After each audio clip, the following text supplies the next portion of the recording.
the monastery, who goes in, who goes out, how many monks and nuns can practice, not practice. So all this control that they impose and reduction in enrollment in monastic institutions, particularly not allowing monasteries to run, schools to teach Tibetan culture and Tibetan language to children are again, unknown or unseen before. These are all part of what we're hearing are these 41 rules that have come up, the control measures for religious groups, what you are talking about.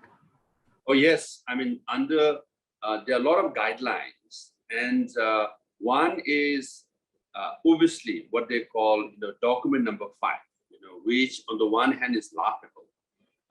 That is, if there is a reincarnated Lama, has to be registered and approved by the Communist Party of China. So can you imagine a Communist Party of China, which says religion is poison, is selecting and approving the reincarnated Lamas, and they want to do the same thing with the bishops and rabbis and other areas. So that's control number 1. And number 2 is who goes in and out of the monastery. And number 3 is what is taught in. This is very dangerous because Sinicization of Buddhism means when you teach Buddhism in Tibet, there is a national element to it because a lot of scholars work so hard to bring, Buddhism from India to Tibet, right? Then all these scholars work very, very hard to bring. And when you read those stories, it's very moving. But now you want to translate all those Buddhist texts into Chinese, and you want the Tibetan Lamas to teach Buddhism in Chinese language. And the scriptures will only in Chinese, devoid of all the national elements, So those kinds of rules will have damaging impact on practice of Buddhism in Tibet.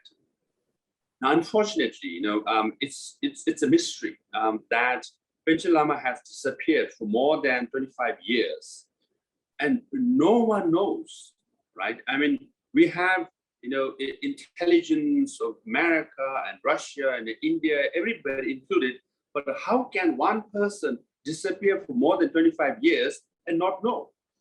So that that the Chinese government has essentially make Gendun Chökyi Nyima disappear for more than 2 decades is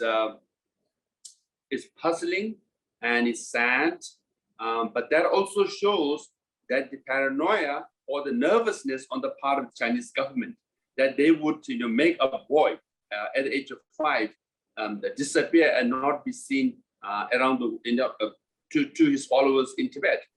And as far as Dalai Lama's reincarnation is concerned, Chinese government has no business whatsoever in interfering with the reincarnation of Dalai Lama. It is for His Holiness Dalai Lama to decide. After all, it is his reincarnation.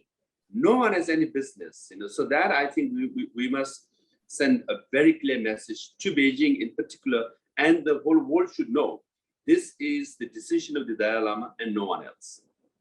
For more such videos, subscribe to the NewsX YouTube channel, hit the bell icon.